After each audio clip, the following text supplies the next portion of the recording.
Thank you for listening to the Game Woven Podcast, a collaborative world-building, actual play where we build a world one game at a time, part of the One Shot Network. This character creation series is part of our Campaign 2 launch, where we will be playing Cosmic Century Knights by James D'Amato and Andrew Mergieski.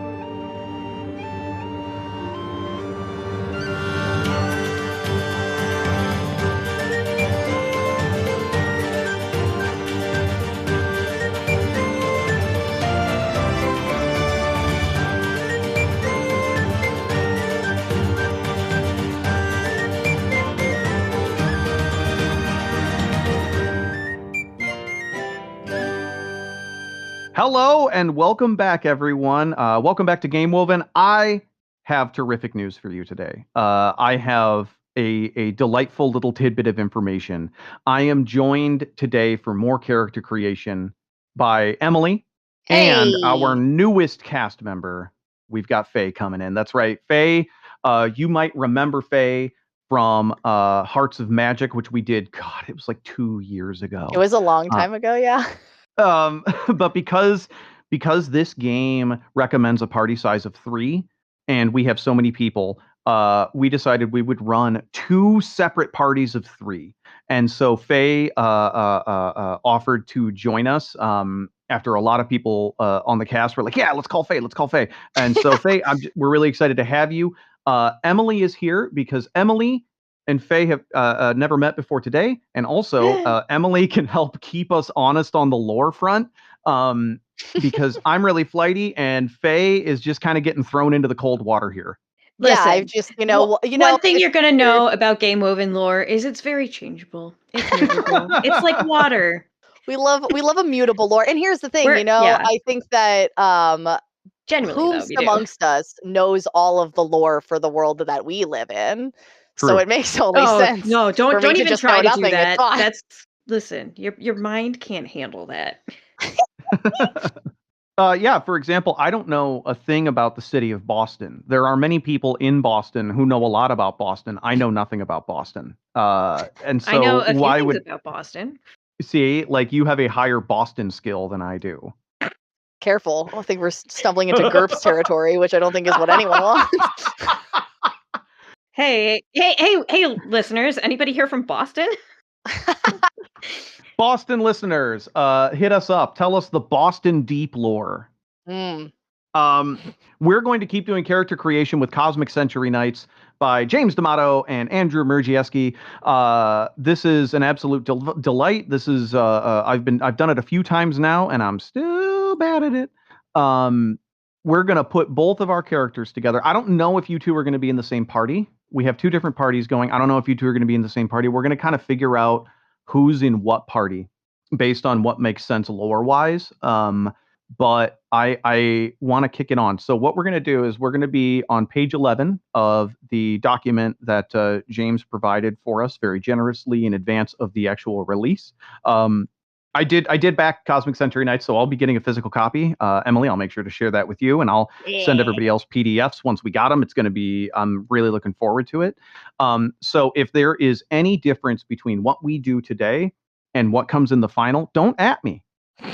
We'll deal with it. We didn't do that. That's not our problem. I didn't burn do that that. bridge when we get here. That's what playtesting is. Please go yell at the creators of this game. That is the official stance of Game Woven. Should there be any differences? Do not yell at James and Andrew. We heart them so picking much. Fights with James. We're in driving distance. I can't wait for this episode to come out, and there's just like a citation at the beginning that's like, please note that none of the commentary spoken by Faye Morell is representative of the overall beliefs of the Game Open cast. Please do not yell at James D'Amato, our sweet bean. What I like about the character creation here is that it's procedural. It's very backstory driven. We're not throwing around a lot of numbers, but it's just flexible enough that you can, if you've got a goal, you can kind of get there. But if you just want to sort of like close your eyes and follow your nose, you can do that too, and you're going to end up with something really cool. Nice. And that's what I'm looking forward to here. the other nice thing, Faye, when we were talking about character creation, you sort of asked me for a rundown. You're like, well, what do we have so there's no overlap? And my first I love thought doing that. was that's actually impossible to do. I don't think it's possible to have overlap in this by design. It is statistically unlikely for that to occur. Here's how we start. We're going to build out our Century Knights. The way we do that is by assigning their 7 aspects. The way we assign some aspects is we create a 7 dice array using a 1d6, a 1d8, a 1d10, a 1d12, and 3d20. So Emily and Faye, if you would like to roll a 6, 8, 10, and 12, and then 3d20s, and then just write down what each of the individual faces is. We're not going to add anything up. Notes, huh? Yeah, probably. We're not gonna add anything up. We're just worried about the faces. High numbers are not necessarily better. Low numbers are not necessarily bad. What high numbers are is they're weird. Each one of the tables gets weirder and weirder as you get higher and higher and higher. I love weird.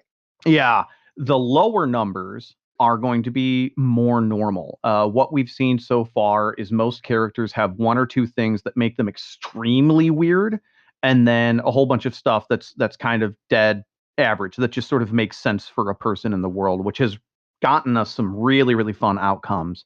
So go ahead and kind roll. of hope that I either roll the world's most normal character of all time or just something unhinged. Yes, correct. Those are the only 2. Those are the only 2 options I'm interested in personally. So like, I want to be either the strangest thing anybody here has encountered or the straight man of the show. We have no straight men on this show. That is correct. Got him. Yay.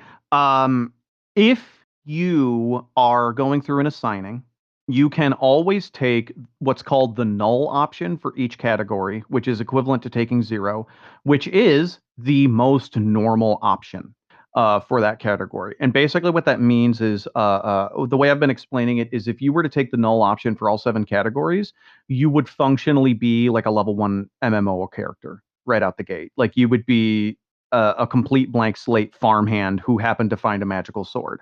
You're an NPC who accidentally became protag. Who ascended to protagonist? That is the funniest thing of all time. Not being like, cool, I am just a dude. You've never met more of a normal guy.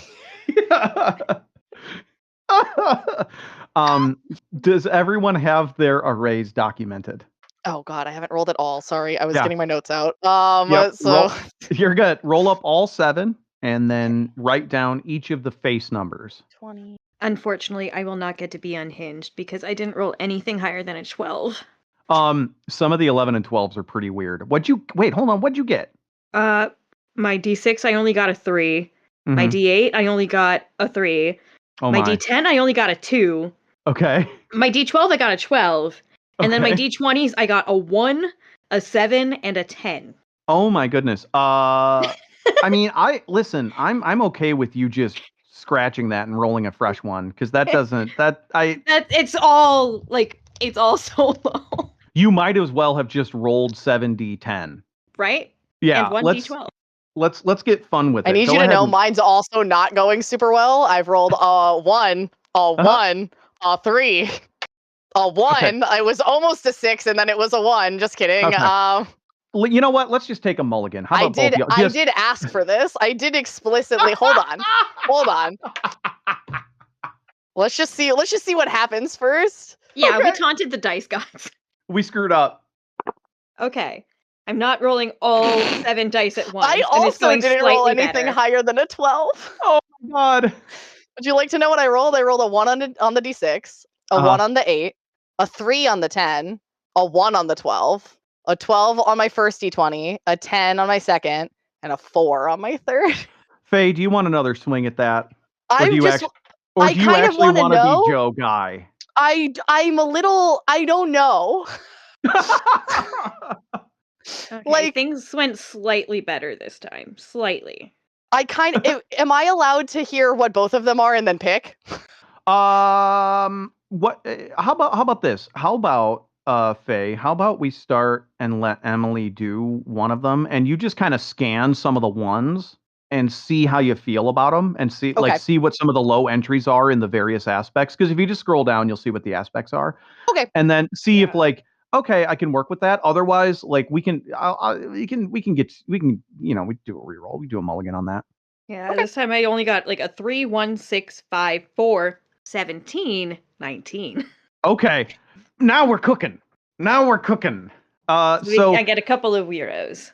So here's the deal. You do not have to do the aspects in order. You do not have to do the numbers in order. So you can do aspects and assignments in any order you want. Once you have used one of your numbers, that's it. You've used that number.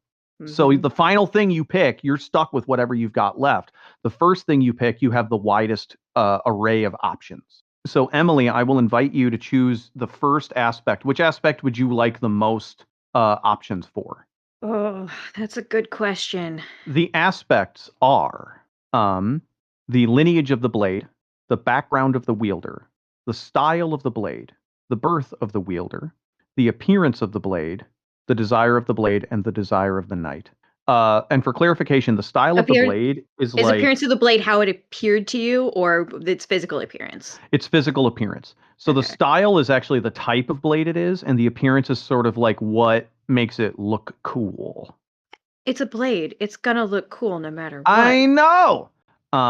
So you can kind of pick which one you think is the neatest. The birth of the wielder is going to be like your actual lineage. Some people have wanted to do that one early so that they have control over what type of dude they are, so they're not stuck being like an ooze folk.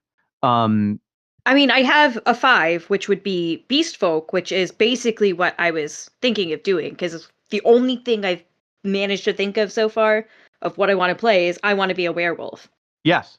And 5 is beast folk, so we had talked and about 1 is cursed, either of which works. Yeah, exactly. For being a werewolf. So I have both of those as options. Which would you prefer? Do you want to use your 1 or your 5 for that? Because either one, I think, leads you to gray folk. Yeah. What are 1 and 5 and the other options? Let me browse real quick. Yeah, give it a scan. So far, neither of them is causing an issue if I choose either. So I'm gonna use my 5. Okay. So you're going to use your 5. You're going to be a gray folk. We have established in the lore, for those who are new listeners, I think this is kind of an on-ramp. The gray folk, oh man, they are werewolves, all right? That's for lack of a better term. It's a werewolf. But not necessarily just wolf. They have a beast form. Correct. Shouts out to therianthropy, which is... Let's go. It's lycanthropy, except for it's not attached to a specific type what of is thing. That? Therianthropy? Therianthropy? Oh. Yeah. Therianthropy is basically what you would say for any human shapeshifting into any animal. Because nice. It's it's just like a non-human animal is what Therian means. Okay. So fun fact. I think the important the more you know. Fun facts with Faye moment. Will that continue to be true? Who can say? But today we're gonna make a jingle. In the show, there's going to be a jingle. Fun facts with Faye. Good. I've always talked about making one, and I've never done it. So if someone else wants to do it, that would be great. We can each have our own little thing for when we do our little tag. Unhinged bit. Lol. So what the werewolf curse or what the gray folk thing is in the lore is it's actually not a curse. The gray folk are people who have overcome what's called the Bronze Hollow curse in their hearts. They have somehow made themselves through sheer force of will. They're able to overcome that and therefore transform without being consumed by the beast within. The Bronze Hollow curse is a curse in a specific area that's called Zalo. That's very important to the lore that we're gonna learn a whole lot about Zalo. But basically, the people in this area, if they do not keep their emotions in check, they risk turning into some kind of a horrible beast. And so they have a very reserved, very strictly regimented society. The gray folk are those who are able to control that form without succumbing to it. And so Emily is going to be a gray folk. Yeah. Bam! There we go. Faye, how you feeling? How you feeling about that array you rolled, or do you want a fresh one? Honestly, I mean, like, I've been looking at the things that are on here, and like, I kind of just think I'm gonna go with it. Let's go. All right. I feel So like I like the idea of just being a guy. But like, there are some options on here because I did get a couple of like the higher ones, or even some of the lower ones are weird. mhm. That we can sort of play around with, I think. Yeah. So I'm going to invite you. You can choose the first aspect that you would like to look at, and then you can assign your first one. We're going to kind of ping pong it. We're going to go back and forth here. Okay. A really funny idea. Okay. We love those. We love a Okay. funny idea. I'm gonna start with Lineage of the Blade. Okay. And I would like to put my 12 in that. The what? Okay. And what is the 12 for Lineage of the Blade? The rightful king. Faye, would you read that? I would love to. Holding this blade and commanding its blessings makes you a rightful ruler of the realm. Whether you inspire loyalty or enmity, your claim is inarguable. For all who would oppose you, there are just as many who would pledge fealty. Oh my God. So we're okay. So Emily, what do you think? What realm would be the most interesting for Faye's character to be the rightful ruler of? Because we have made ourselves a realm or two. Conversely, what is the funniest option? Well, you know what the most contended for area of Norequis has been so far, right? Is it Zalo or is it Shadal? Shadal's Corridor. Oh my goodness! If you were the rightful king of Shadal's corridor, like over Irene, Queen Irene. Could be kind of fun. That'd be And some conflict straight out the gate, and then they kiss. And then, Mwah. just like a little kiss just a is a little treat. one. You could also be the claimant of a realm that has been taken. If you want, all right, that would be intense and really cool straight out the chute. If you wanted something that's a little bit further down the line to deliver on later on in the game, you could be the claimant of a kingdom that has been taken by the Undying Empire, and so you're returning for your crown. That's an option. We could also pick something totally off the fucking wall. Like, it's kind of up to you. The funniest, God, what would be the funniest kingdom for you to be the rightful king of? Like this rectangle over here. It's just like a tree. It's like, yeah, this is my realm. The rock I pulled the sword from. Oh, the one tree in the twin. Oh my God, the twins' cradles? Yeah, the magic tree. The king of the magic tree in the twins' cradle, which, by the way, that tree walked and is now, oh my God, what if you were the rightful king of Overton? I don't even know how that would work.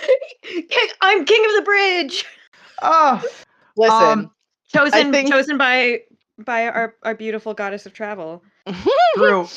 Yeah, I think that like either the most interesting thing to do, like I think all of those sound kind of neat. But I guess it's like what's going to be best like for like the game overall, because I think that having some kind of fallen kingdom is really interesting, and like obviously gives you a very direct like, this is why I'm working against the Undying Empire thing. I think also in terms of unseating a queen is always kind of fun, especially because it's like an undeniable thing, which is cool, and especially if they're just like a guy, like it's just a normal person. What's even better about it is, honestly, I do like Shadal's corridor for a few reasons. Like, we can go either way. In addition, we don't need to decide this right now. What's going to be the best for you narratively? Well, we don't need to. What's the best for me narratively is for you to just really love the hook. I will.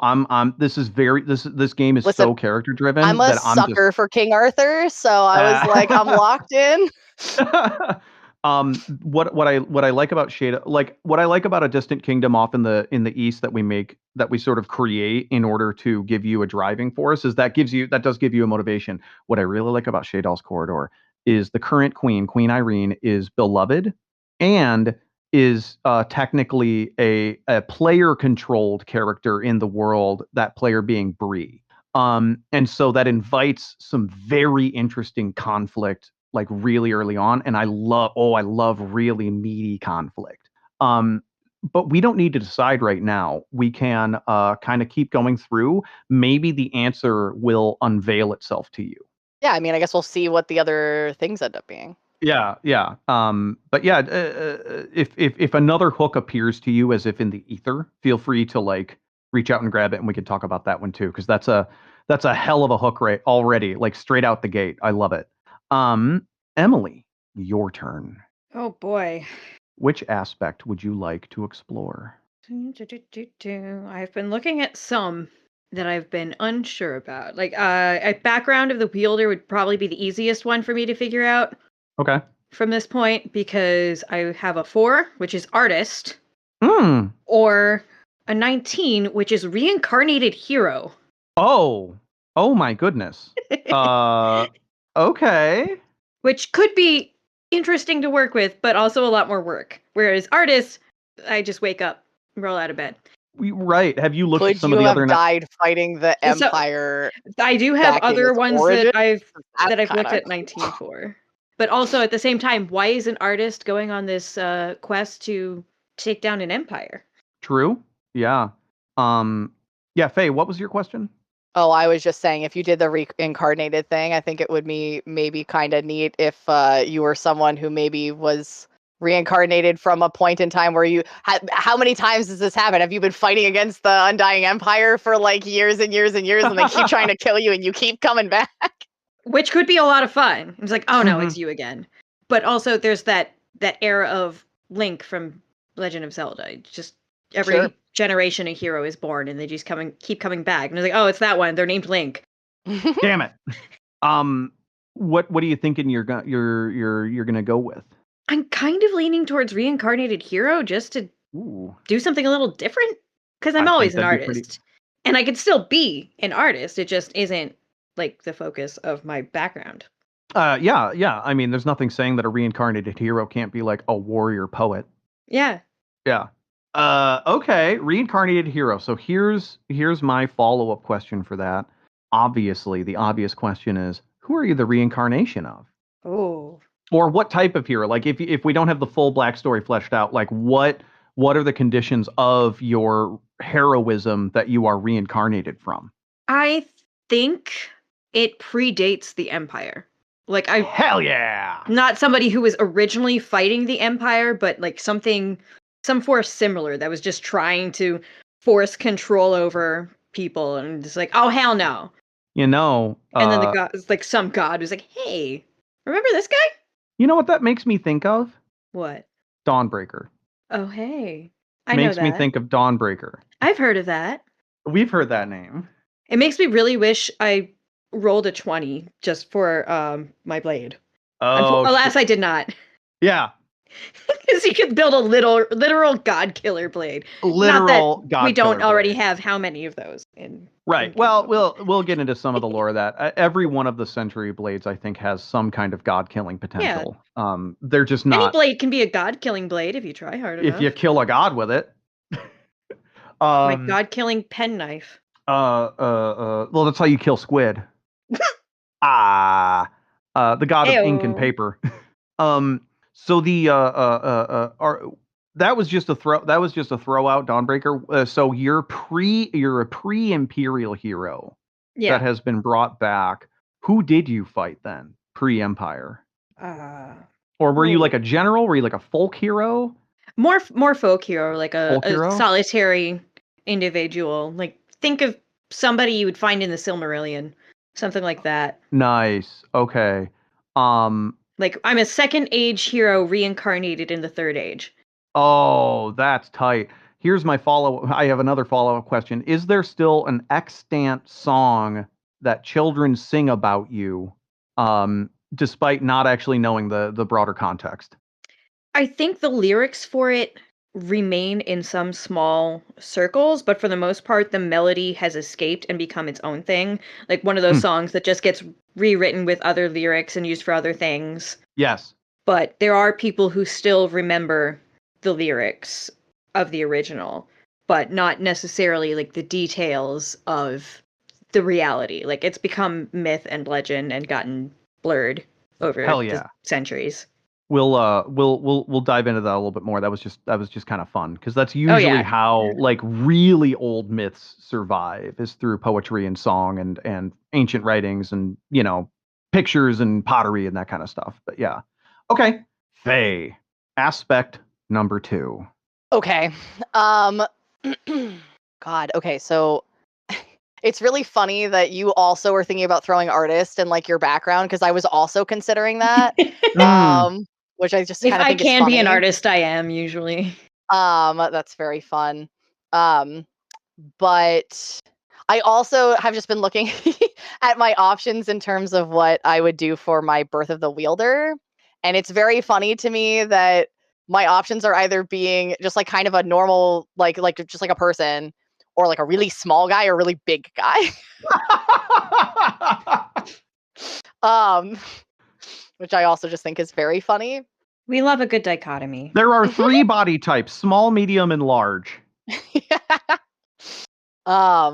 Yeah, like straight up, it's like I could be a small folk, a giant, or like something cursed or monstrous. It's basically those are my only options. So yeah, because I was thinking, I'm basically just trying to decide what I want to do for the desires, because I imagine desires of Knight and Blade, you do one number for one and one for the other, right? That is absolutely correct. Okay. So I was just looking at my options there and what I think would be the most interesting. Yeah. I have too many ideas in my head. I've been looking at it too much. Okay, because I'm just gonna ask for your guys' opinion. So here's the thing. I have so many ones. Right. And specifically in relation to the desires table, having ones are tough. Yeah. Well, there's always the null option. You can always null one of them out. What does that end up doing? Friendship or connection. Oh. Friendship or connection. I love that. Okay. Okay. All right. Because I was also well, yeah. So I was thinking about playing with that sort of like a little bit of a dichotomy for if I did a 1 for the Blade on suffering, but like my 4 in the Knight being like that you want to like defend people and having to like constantly like fight against it. I thought could maybe be kind of interesting. Because otherwise my numbers I feel like don't really apply Knight wise on those. And I'm also trying to decide if I'd rather have a crystal/glass sword or if I want my sword to be broken. Because both of those sound very interesting to me. Yeah. Both work really well.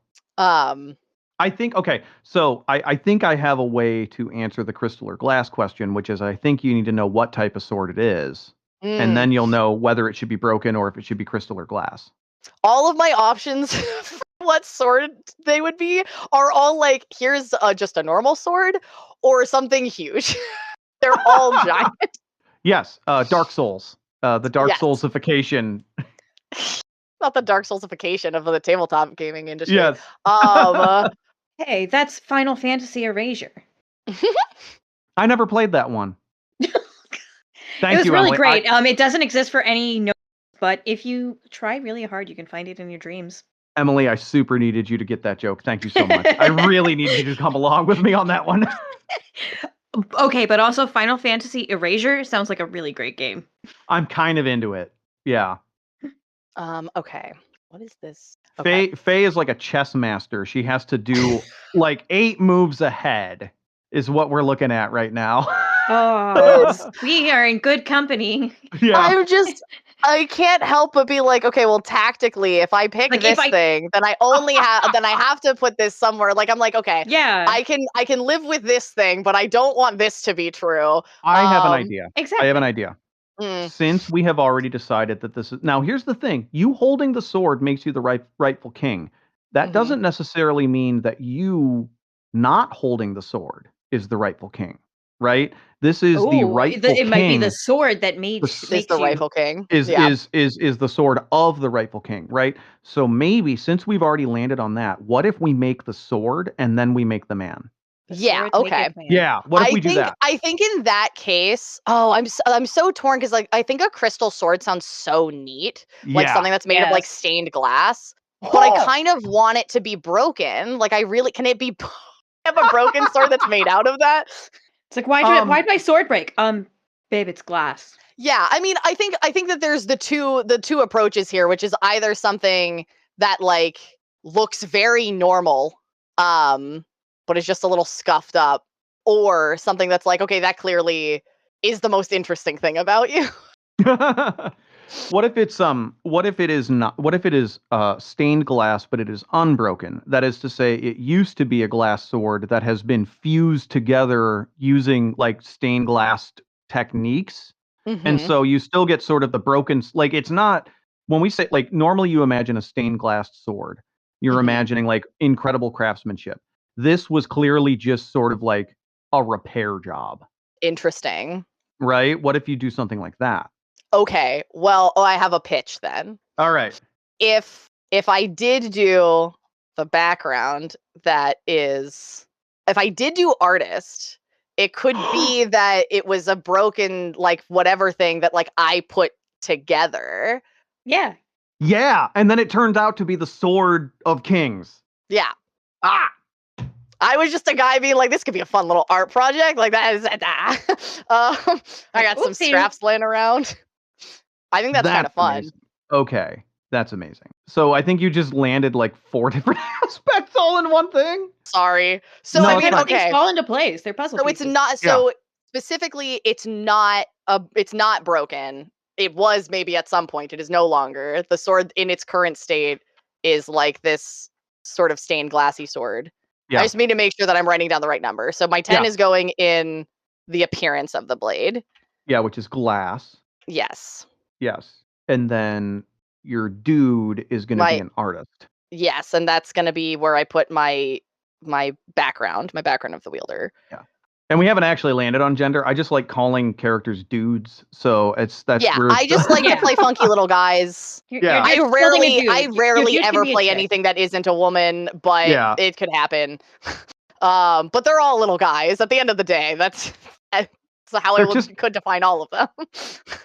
they're just little meeples we They're move just about funky little guys. and put in situations. Okay, Emily, if you want to do one or two, you're welcome to since we doubled up. Sorry, Emily. I'm you're sorry fine. I'm like this. I mean, I'm just like scrolling through, looking at all of the different options to figure out what I have left and what I can use. It's like, okay, I want my 17 here, but I also want it here. So which am I going to choose? I'm playing Sudoku. Well, what are you basically. choosing? What are you choosing? How about this? Let's focus on that 17 because that's a big swing. What are you Yeah. choosing between for your 17?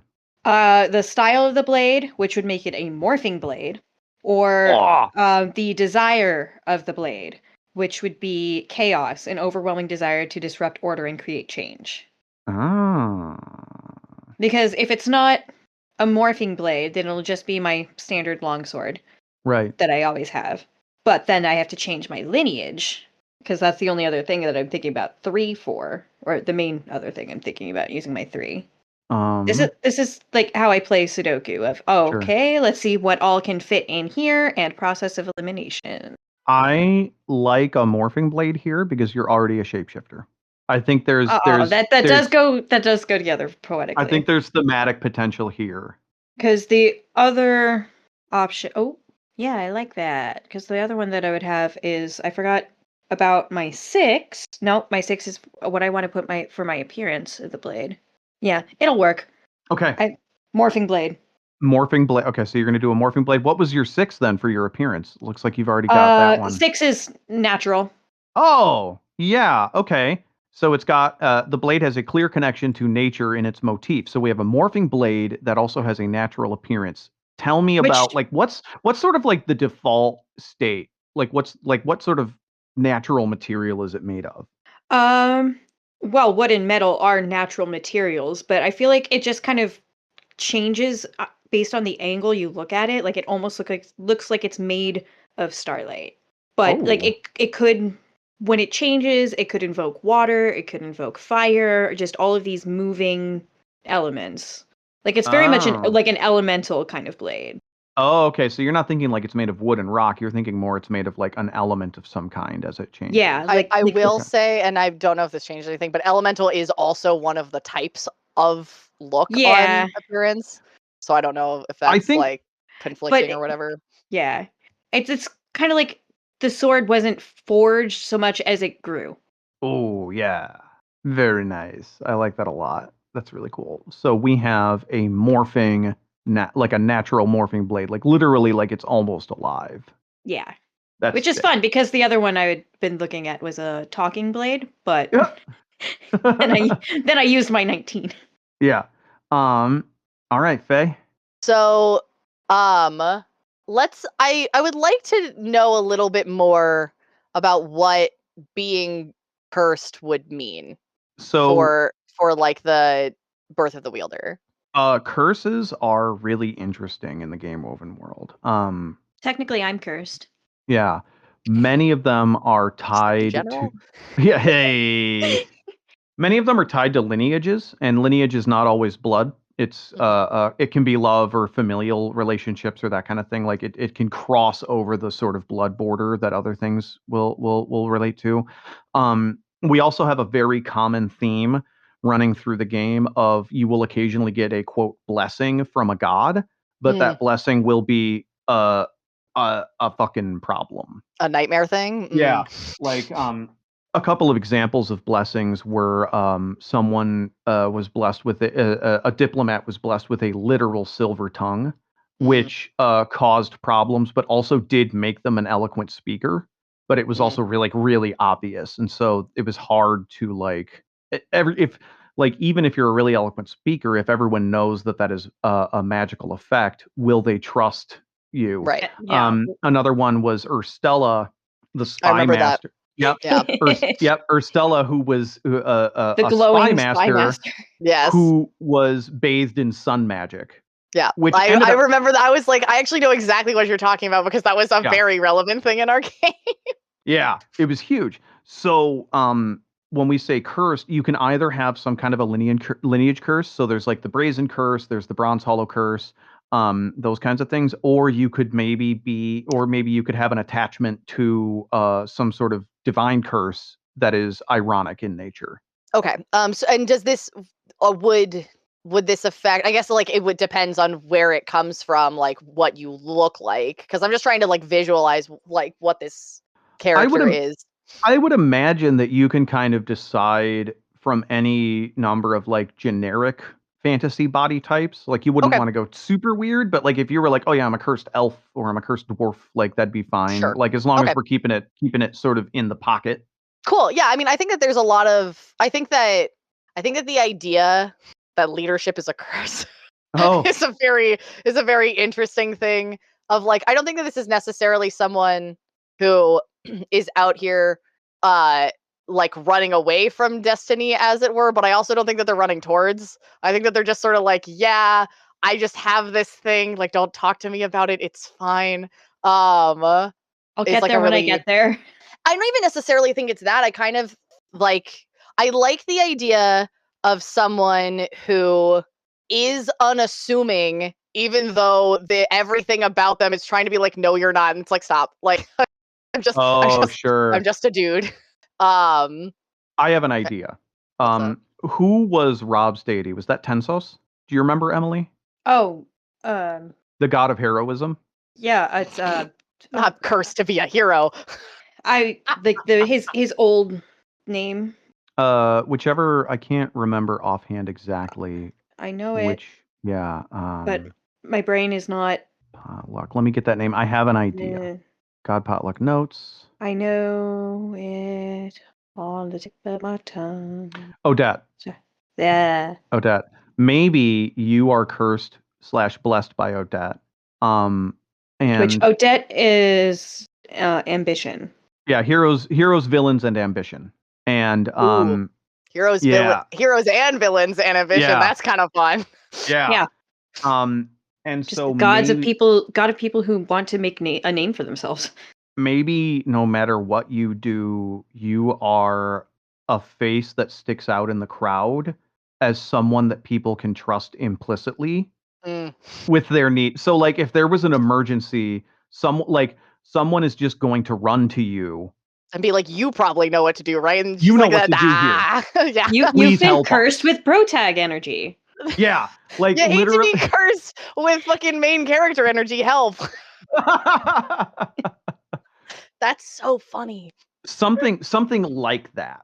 I like that a lot. I think that I also really like the idea of it being attached to someone that is like it could be heroic and it could also be villainous. It's just about like How you use it. you are supposed to be this figure. What that ends up being like is entirely dependent on kind of like how that person like grows and what shapes them, and I think that that's really neat. Yeah, which is funny because like the obviously the first manifestation of this curse is when you happen to find broken shards of glass that you happen to craft into a sword, Yeah. which happened to Yes. be a century blade that Yeah. happens to be assigned to a kingdom. Correct. Yeah. You hate to stumble into that. You hate to be like, God damn it. We make this. I just wanted to finish my art project. I don't want to get too into this because it's completely unrelated, but just cut this out. It's fine. Like I was saying earlier, my partner runs a one-on-one like game for me. And because it's just the two of us, my character in that is very much so like the main character. And same thing is true with the one I run for him because it's just one person, right? But the dynamic that character has in relation to like this one NPC who is essentially like her father figure, it's so funny because things just happen to her. It's the most main character like energy of all time. It's like, yeah, I walked outside and 4 different things just occurred nearby. And we make jokes constantly about her dad essentially being like, you gotta stop. When things show up, you just look away, you walk away, that's none of your business. You hate for your child to be the chosen one. It's like, God damn it. Oh, that's outstanding. So we don't even necessarily need an out and out we don't even need an out and out hook for you to go on this journey. The world is forcing me down this path. It would appear. This journey is you are being sent on this journey. Do not resist. I can't wait to run into just coincidentally all of the most like crazy people. Just be like, yeah, it would be insane for you to run into this person. What a crazy coincidence that would be. You just woke up one morning and your uncle gave you a weird ring, and suddenly you're on your way to Rivendell. Suddenly you're on an adventure. Oh, that's outstanding. So you are going to be cursed. That is your lineage. I'm gonna assign that there. Yeah. Wonderful. Emily. I've basically got the rest of mine chosen. Lay it on us. For Lineage of the Blade, I decided to use my 3 because I thought it would be quirky and funny. So that means my blade is rented. Perfect. You are leasing this blade from a rightful owner. You are allowed to command it and its blessings at their grace. So basically, I think whoever like started the process that led to my reincarnation was like, hey, here's this sword that previous you was using. You can borrow it. Oh, this is the sword of the original hero. Yeah. Okay, here's my question then. Who's behind all this? If it's a god, it's a lesser god. I think it's got to be someone. I think it has to be a mortal, like an extant, somebody like a living who mortal. Somebody who found like some secret, someone who is studying like not quite necromancy, but studying some magic and found out about this and like, hey, we're kind of in a similar situation. We've got these evil asshats that we need to get out of here. Why don't we bring this guy back? I have a question. Yes. The Undying Empire. I'm sure this doesn't happen a ton, but like there have to be people who maybe even got like pretty high up or whatever that have that are no longer a part of it.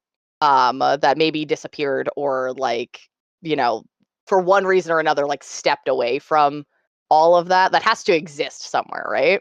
Yeah. So what if it was someone who was like a part of that, and that's why they have been like around long enough to then be like a like disillusioned vampire. Yeah, like a disillusioned vampire leader. Yeah, like Archduke Xanakostovic. Which one? You know which one, Vladislav. The original. You are leasing this blade from the ghost of Archduke Xanakostovic. Okay, we got it. Just because that sounds so fun. This is the way. Oh yeah. You gotta pick the funniest option. Now, where did the ghost of Xanakostovic come from, and is it connected to Lenadia in any? Oh, we're pretty sure Xanakostovic got assassinated by one of his 3 daughters. I'm pretty sure I know which one. Yeah. But it could be literally all 3 of them have cause to kill him. Like they just all tried at once, and the compound effect of them, their separate things, led to his actual death. Who knows? Yeah. Maybe we'll find out. Maybe we'll find out. Oh my goodness. Okay, great. Spoiler alert, we have another rented blade in the party that is also on lease by an archduke, not the same one. Oh my god. You hate to have a landlord for your sword. Right? A nightmare. That kicks ass. So Emily, you had said that you assigned your other ones. What else you got? For desires, as fun as it would be to use my 1 and my 4 to give me and my blade opposite desires, I'm not going to do that to me because it's going to be an annoyance and complication over the campaign. So instead, I'm going to give my blade my 4. Make it a defender. Blade is a defender. Great.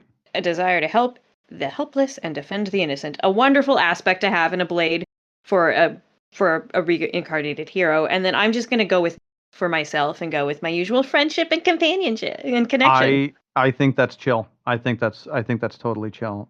Is that all of it? Have you assigned all your numbers? That's it. That's beautiful. Me. That's who I am. So paint me a picture. Who are we looking at?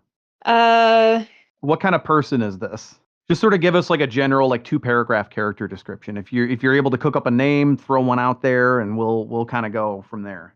Oh, name's gonna take a bit because that's always important for me. True. I need to have a name that I really like. But I think I'm going to continue playing a bit against my usual rather than just I went with reincarnated hero. And so instead of being like the young, scrappy hooligan, I want to be a bit of an older, wiser person, like mid-50s. Oh yeah, maybe Silver somewhere in there, like an older gray folk, one who's lived through a world and watched it get worse and sees the writing on the wall of, oh, the Empire has something cooking because things have really been escalating and getting out of hand, and it needs to be stopped. Probably stick with my usual non-binariness, but maybe more of a she/they this time instead more of a she/they. We're leaning a little towards the she. Love that. Yeah, you never see female werewolves, so let's bring it. I don't ask love questions. It. What about the you don't want the name of people? Important. You want to sit on that for a second? You want to name your sword? Ooh, a good blade needs a good name. I just got the urge, for whatever reason, to just call it Charles. It has an original name that came from the hero before it. There's a funny way to do that, but I don't want to because I don't want to I don't want to undermine the semi-serious tone that we are attempting to accomplish in this game. Oh, buddy, there's gonna be some mix. No matter what. I know, we are funny guys. The only way we're gonna get a mix is if I fight against it a little bit. Otherwise, it's gonna get really weird really fast. That's shonen, baby. That's shonen, baby. Man, naming things on the spot can be hard when you know you're going to be sitting with it for a while. That is the wrong name document. Okay, I'm going to throw something at you. Hit me. Leaf of Iroka. Oh, we're going with Iroka. Iroka. So, leaf being the original term that blade came from, and Iroka being a Greek term for hero. So basically, literally the blade of the hero, but it's called the leaf of Iroka. I dig it. It's something like that might be kind of cool. It's visually pleasing. Yeah. The image it conjures up. Mm-hmm. Otherwise, something like Wind Song would be nice, but that might end up being my last name. Could be your last name. Yeah. I'll let you mull it over. Faye, you got some assignments? Yeah, I think here's the thing. I only have ones left and 3. So I was basically just deciding where I wanted that 3 to be, and I was just sort of scrolling around. Cuz like looking at the 2 options of the like if we're looking at like style of blade, for example, it's the most like they're both double-edged swords. It's just if I want a one-handed or a two-handed one. Yeah. Which is very funny. But I think that I'm gonna put my 3 in the Desire of the Blade. Oh, destruction. And I think I would like to name the blade Catastrophe. Catastrophe. Oh no. Okay. Because I just thought that was fun. Yes. And I like anthropomorphizing swords. A desire to destroy something utterly for the sake of destruction, and the blade's name is Catastrophe. Yeah, I thought that was kind of fun and also sort of ironic. Because it's also like it makes you the king of destruction. Right. It's like, yeah, exactly. Now I think that I do feel that I have to take a null on the knight part of the desire there, because I think that I would be a nightmare person if I didn't. So you want suffering, it wants destruction. It's fine. Right. Yeah, that's just we're just making a bad guy at that point. Roll a new character. That's just not who. She's like, okay. So I think that I really also like the idea that it's about like friendship or connection, that their goal is just to try and like connect with people and all this kind of stuff. Meanwhile, they have this sword that's like, what if you just broke things like a little? Like that would be cool. Yeah. Like a lot. Oh, that's great, because the blade was broken when you found it. Exactly. There's also a tragedy attached to it, because like your desire is friendship and connection, but you're surrounded by people who always need something from you. Right. And so all of your relationships, or many of your relationships, they're very transactional. Yeah. Yeah. And like that also I think lends itself to the sort of being like, well, yeah, like fuck it, let's just burn it all down. And it's like, no. And I like having something that's sort of that impulse in the back of your head, especially if you have like that sort of like curse of being like a hero potentially, of being like, okay, well, this is what you're supposed to do. Like I'm supposed to do the good things, and I should do that, and like I want to do that. And it's like, well, do you though? Like there are these other things that are kind of like always pulling at you a little. Mm-hmm. And the blade also knows, like, you could just become a villain. You could take everything by force, and nothing's stopping you. And it can give you the power to do so. It's rightfully yours. Yeah. Yeah. So, okay. Great. We got some good duality. I love it. This is cool. So yeah, and then I think that means that like I have to, I mean, I guess I could take the null, but I think that I don't know exactly what I will do, because I would like to maybe look at the different types of shapes of just like double-edged swords, to see what I think would visually fit best with the appearance of it. But I will be doing that, and I like that it's a one-handed sword. I think that that's kind of fun. Yeah. And I think that that's all of my stuff. I think that that's everything. So paint me a picture of this individual and tell me if we've got a name. Tell me about this person. So I don't know if I have a name for the person yet. I probably would want to know a little bit more about like if you guys have any like sort of linguistic trends in the area that they would probably be from, or anything like that, just to pick something that, because I think that they should have like the most normal name. Like it shouldn't be anything that sounds like royalty, poetic or heroic necessarily. Maybe in the right context it could. which is why I think I need to think about it. I think I need to like have almost a double entendre name. But yeah, I think that this is a person who was working. Honestly, I think being an artist and really wanting like connection totally makes sense, of being like, I am trying to communicate to the world things that I maybe can't like put into words. But I want people to like understand like this thing that I'm like making and creating. And like the idea of like fixing like broken things and stuff like that. Or things that people like discarded. It's giving that they, in some kind of meaningful way, were like, whether by choice or by like someone like, you know, it just happened to them, just being kind of this weird like outcast person, especially if people were maybe coming up like always trying to ask them for things. Like it might be a sort of self-inflicted isolation. Right. So is your artistic medium like almost like a kintsugi thing, where like you fix things in kind of a artistic and decorative way, or do you have other mediums you do? I think that it is transformative. And so it's a lot of it is not it's not creating something out of nothing. It is like fixing or making something like either better than it was or just different than it was, like putting something back together, like that kind of a thing. Oh my God. I wonder if your curse came from this initially. This desire to like fix things in a transformative way. And obviously, like, so the gods, when they give you like a curse, they always have the best of intentions, but the worst of outcomes. And so they're like, oh yeah, you want to fix things? Yeah, sure. I'll help you fix things. Yeah. Yeah, I'll make it so you can fix all sorts of things. And yeah, now, you want like, to be connected to people. That's cool. People come to you for stuff all the time. Yeah, you can fix people. It's like, help! No, no, please stop this. I'm just little. Oh, that's outstanding. Okay, so now we get to do kind of the only mechanical thing. So the other document that I linked you is the Century Blade Blessings. You're both going to roll 3d100, record a similar array where you've got three numbers, and then you will pick a major, a minor, a major, and a miraculous blessing for each for your blade. I never earned a miraculous in college.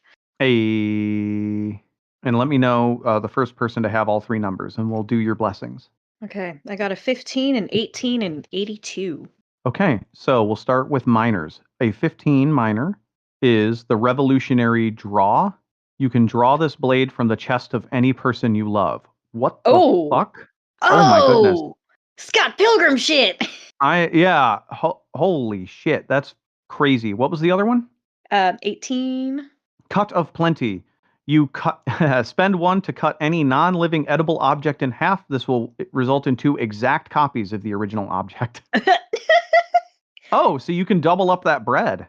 Okay. Okay, that's pretty fun. And then you said 82? 82. The Candy Blade. Upon killing a foe with this sword, the corpse transforms into a pile of sweets and confections. Oh, that's hilarious, but not probably not the vibe for this sword. That seems a little. The most vibey one that I see is the Cut of Plenty, but it's kind of up to you. That's evocative of a very like old folk hero ability. Yeah.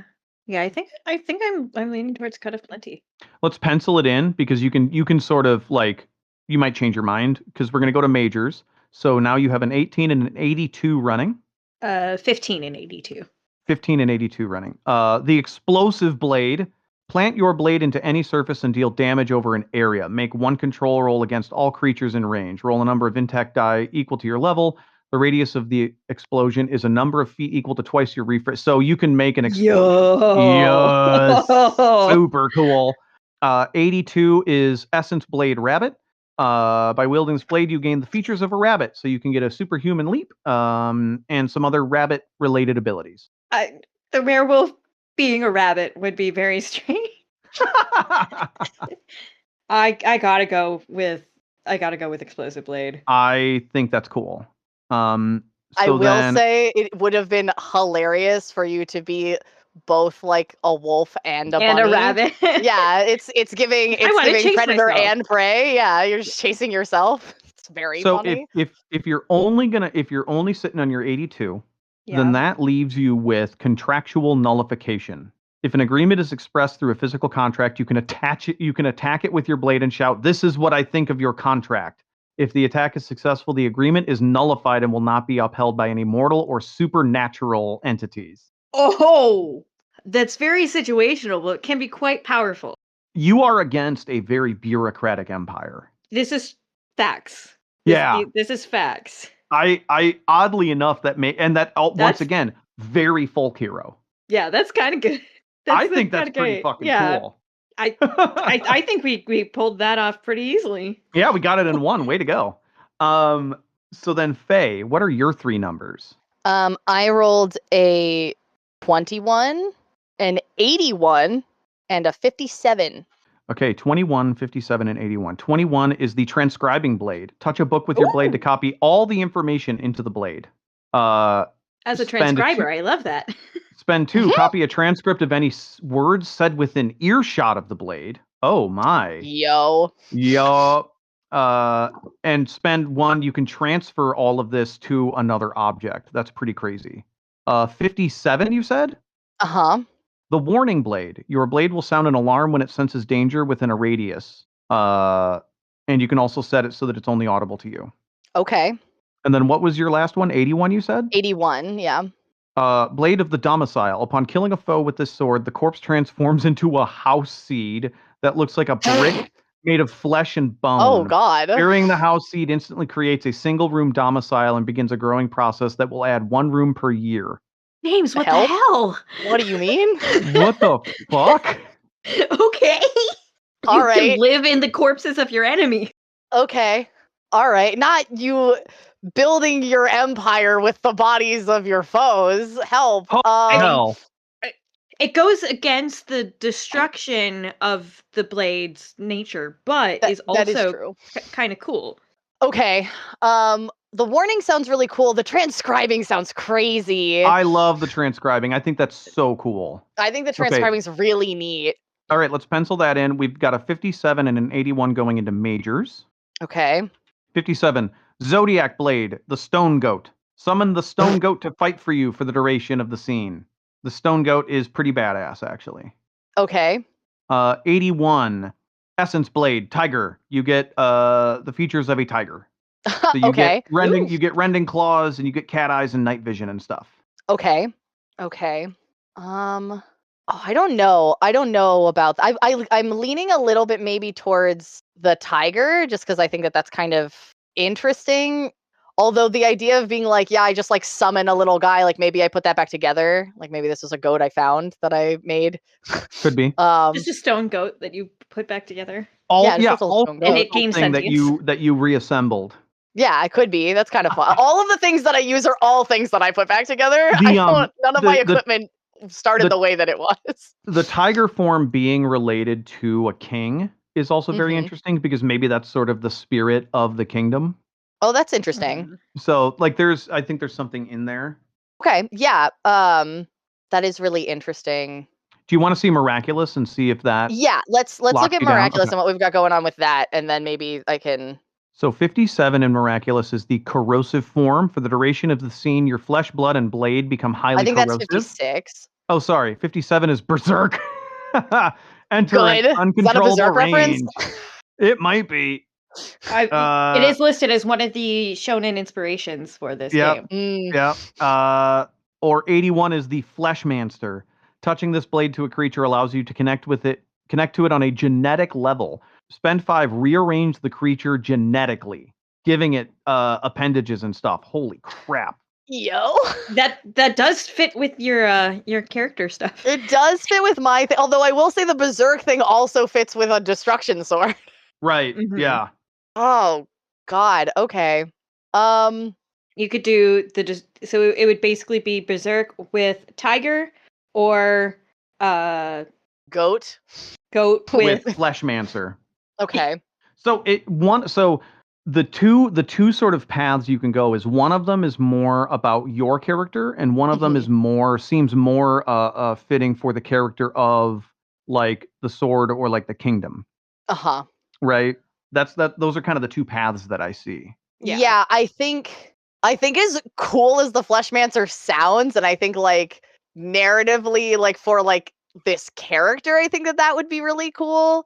I think that because this is supposed to be stuff like from your blade, right? Like that's the idea, is that like this is the sword giving it to you. I think that it probably makes more sense to go with the berserk element. And which also having that sort of like, because you have this like essence of a predator, like that's what like a tiger is, and they're pretty like savage and like deadly. I think that makes sense of like, yeah, this is making you better at these things. Don't you want to do that? Also, stereotypically, cats just like to tear shit up. True. They are destructive creatures. Sinful, really. That being said, if you went with the Fleshmancer one, what I would have recommended is that the kingdom that you are the rightful king of is Kirinthal, which is in Imperial territory. Yeah, which is a house in Imperial territory that has been doing alchemical and genetic experiments to create monstrosities. So like there is a way to make the main guy we know cool. from there has like so many hands. Yeah. Yeah. But if you want to go berserk and tiger, I think that kicks ass, because then you also sort of have like an alt form. Yeah. Like a berserk tiger. It gives me major protag energy. Yeah. Well, you get a whole transformation sequence. Oh my god, that's so funny. Not my sailor transformation sequence. I think that's rad. Okay, so I think we've got those. So yeah, I think that makes sense. Okay. So the final thing we do is I want each of you to roll 2d20 and record the faces. And then whoever's got it first, let me know. I'm going to use the big boys. Got a 3 and a 7. Okay. A 3. Emily's character, rather. How are you treated differently than you would like? What do you imagine you need to do to win the treatment that you want? Well, during the little chat we've been having, I did come up with the name Nadia Windsong. Nadia Windsong, okay. Which is it doesn't follow the naming conventions of the Grey Folk necessarily, but that's, I think, because she's decided to choose her own name. Like, this is who I am. Like, so it's like wanting them to realize that you don't have to be connected by name to be part of the community. Like, you can be an isolated individual, but still be part of the whole. Is Nadia Windsong attached at all to the folk hero that you're reincarnated from? I think an older form of the name Windsong might be connected to them. Because Windsong does, when I think werewolf and Windsong, I think the howling on the wind. Yeah. It's the song of the wolf. Nadia being tangentially brought from nadir, the point above your head in the sky. So the moon. So then looking up and howling at the moon. To the prompt, how is Nadia treated differently than she would like? What does Nadia imagine they need to do to win the treatment that they want? I think she's just treated like a bit of an outsider for being different, like not for breaking against tradition, because Zalo is a very tradition-oriented place, and they just want to like live life based on not societal rules, but just what makes life feel worth living. And what do they think is the key to being accepted? Not what is actually true, but what do they think? Just being understood. You know, for people to see, you know, this is not a bad way of looking at living your life. Like, I'm not your enemy because I don't agree with you. Okay.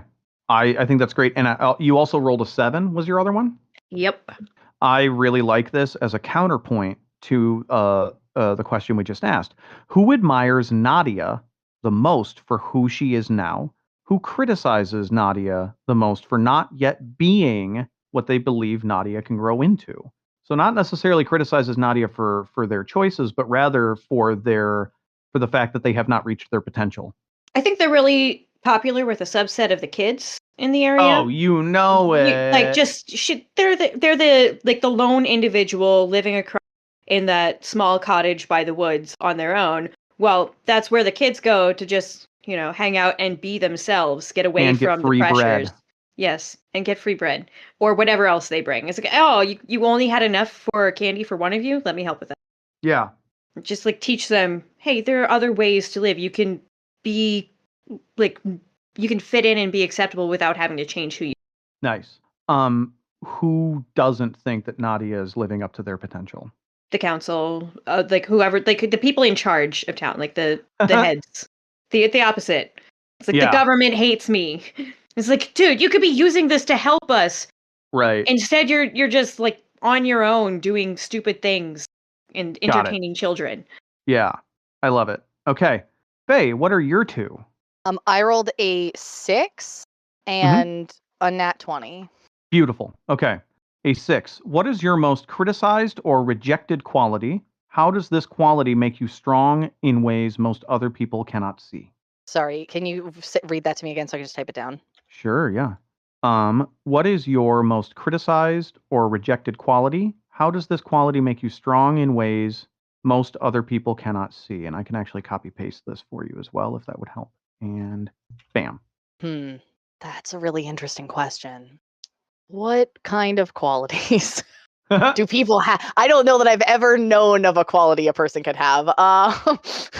I'm thinking something along the lines of like either something to do with like the more creative aspect. Actually, you know what? That's probably a great one because I think stereotypically, if you were someone who was like expected to like be like in leadership or whatever, you're probably a lot expected to be more of like take charge and like the doer, not the thinker. And so I think that there is probably she probably takes stuff in a way that is maybe not super like direct. Oh, sure. I'm trying to think of like how you could quantify that inequality. Yeah, not necessarily like terribly proactive or reactive, but really likes to sort of like understand things and think through things and give things time when everyone is sort of expecting a level of urgency from her. Probably like contemplative. Yeah. Is maybe a good word. That like the kind of thing that you want if something is going on. Someone to just tell you how to fix. Someone just tell you what to do is like you run up to someone, you go, what do we do? And it's like, I don't know. I have to think about that. I have to look at I have to take the facts and look at the options and do an assessment. Instead of being someone who can just be like, okay, this is what's going on. Someone needs to take charge. I will do that. Yeah. So I think that nature, is something that can be very good in terms of like how it makes you like strong. It's like, yeah, most of the things that this person does, they do with the right like or having thought through what they're doing or taken like care to do that, but because they're not super urgent about it, it's maybe like too late. Right. Yeah. It's like, okay, I finally know how to solve your problem. It's too late. 3 days ago. Yeah, exactly. Yeah. It doesn't matter anymore. Yeah. So I think that is both a blessing and a curse of being like, I think that I can get there, and I think that there can be like something, like, again, about like, I think that that's probably why they fix broken things, because they're like, I have the time to just look at this and see how I can fix it, instead of being like, I'm just gonna make something new, whole cloth and whatever. It's like, no, I just need to like be patient with this thing. Yeah.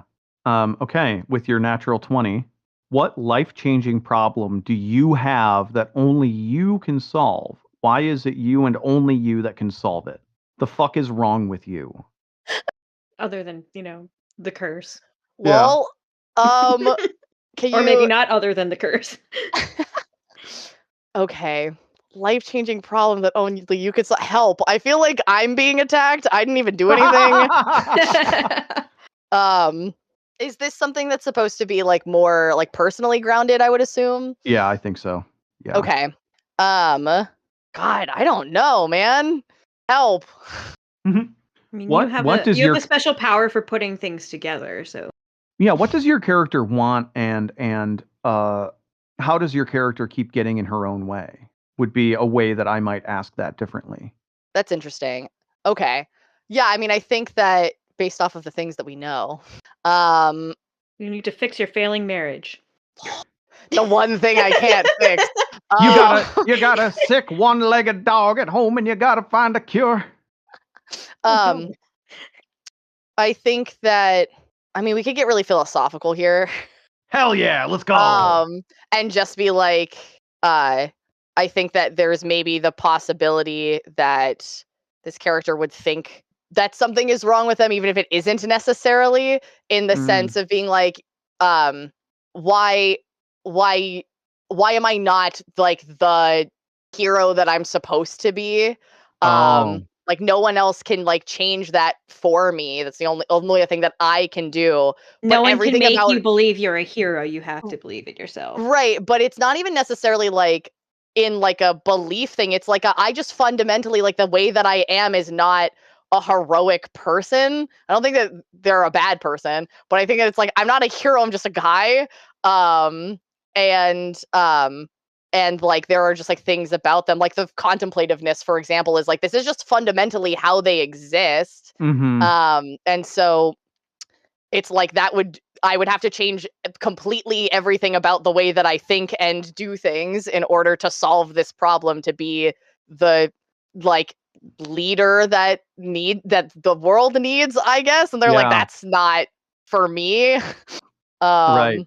Yeah, like so there's this inner conflict with like the world's need for this person to be a hero, and the hero's need to not, or either to not be a hero at all, or to like find a way to that. Yeah. Yeah, I think that like I don't think that I want to play into the whole idea of like actively rejecting it. I think that this is something that they're like, okay, I will see where this goes. This is maybe just another broken thing to fix. Yeah. But I think also it's like this guilt almost of like I'm not the person who should be doing this. Like I think you made a mistake. You chose the wrong. You chose like the I'm wrong. gonna try. I'm gonna try and do it, but like I'm not that guy. Is I think more the attitude. I like that a lot, and I like that it sets you up for like you of going in and doing things so that we're not constantly sort of fighting against our own like storytelling. I think that's great. I think that's a really good balance. And it's so funny because then like each victory that gets racked up, like was that me or was that the curse? Or was that me or was that the sword? You know, have I actually accomplished anything, or am I just a vessel for like all of these things? Right, like am I just a tool that other things are using to accomplish a thing? I think that's great. So that is character creation. That's it. We got them. Yeah. We did it. We'll get back together, I hope, in a week or two to do a broader like world building session. I'll ping y'all for that one. We'll get in there. But thank you so much, Emily. Thank you so much, Faye. This has been a lot of fun. This has been a lot of laughs. This is going to be a really fun campaign. I'm really excited for all of these characters. I think every one of them, all 6 characters that we created, have like really, really special and super fun and interesting hooks. I can't wait to find out what everybody else built. Yeah, many of the hooks also kind of rub up against each other in really interesting ways. Like, for example, we have another king among us. Oh! Yeah, we have another rented blade among us. Like, we have some really interesting stuff rolling here. With that, I think we're ready for sign off. Thank you so much. Thank you, dear listener, for hanging out and listening to some character creation. And we will see you next time. Yeah. Thank you for listening to Game Woven. This episode featured me, T.T. Benjamin, our cast member, Emily, and our newest cast member, Faye Morell. For more of me, you can find me on Blue Sky at Game Woven. For more of Emily, you can find them on Blue Sky at As Was Foretold. And for more of Faye, you can find her on Blue Sky at Mendari. That's Mendari. Yes, there are 2 I's in that. If you would like to support us on Patreon, you can find us at patreon.com/GameWoman. Thank you.